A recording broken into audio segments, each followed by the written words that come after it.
नमस्कार साथियों, मेरा नाम है शुभम और आपका स्वागत है हमारी एक और नई वीडियो में। आज हम जानेंगे भुजंगासन के बारे में, जिसे कोबरा पोज के नाम से भी जाना जाता है। तो आइए हम जानते हैं इसे किस प्रकार किया जाता है और फिर हम जानेंगे इसके लाभ और हानियों के बारे में। तो अभी मैं बैठा हुआ हूँ वज्रासन की मुद्रा में। तो सबसे पहले इस तरीके से मुंह करके अब हम पेट के बल लेटेंगे, ठीक है। अब इस तरीके से हम गए और आराम से हम लेट जाते हैं। अब हमें ध्यान क्या रखना है कि हमारे दोनों हाथ हमारे शोल्डर्स के पास हम रख लेते हैं, ठीक है। और हमारे जो पैर हैं वो पैरों की उंगली एकदम सीधी रहेंगी।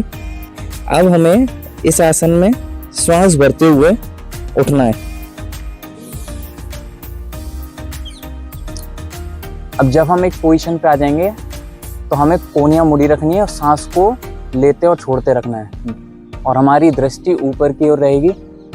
अब यहाँ पर हमें ध्यान क्या रखना है, हमने कोहनी यहाँ पर मुड़ी हुई है, इसको हम अगर सीधा कर लेते हैं तो हमारी रीढ़ की हड्डी पे ज़्यादा स्ट्रेच पड़ेगा, क्योंकि हम दिन भर कंप्यूटर, लैपटॉप या कुर्सी पे बैठने का काम रहता है। तो एकदम से सीधे नहीं करना है, शुरुआत में मोड़ के ही करना है।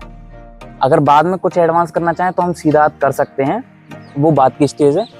और शुरुआत में ऐसे ही करें और फिर उसके बाद करीब 30 सेकंड, 15 से 30 सेकंड इस आसन को होल्ड करें। फिर उसके बाद श्वास छोड़ते हुए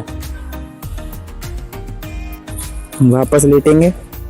हम चाहें तो इस तरीके से हाथ रख के रिलैक्स कर सकते हैं। फिर हम आराम से वापस उठ जाएंगे।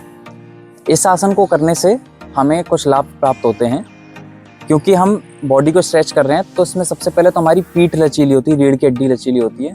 अगर हमारे पीठ में कोई दर्द है तो वो विकार भी दूर होते हैं। साथ ही साथ क्योंकि हमारा इसका लोड छाती पर आता है, तो यानी कि हमारी छाती एक्सटेंड होती है। साथ ही साथ हमारी श्वसन प्रणाली वो भी सही होती है और इससे हमारी पाचन क्रिया भी अच्छी हो जाती है, क्योंकि इसमें पेट पे खिंचाव पड़ता है, तो पाचन तंत्र भी हमारा सुचारू रूप से काम करता है।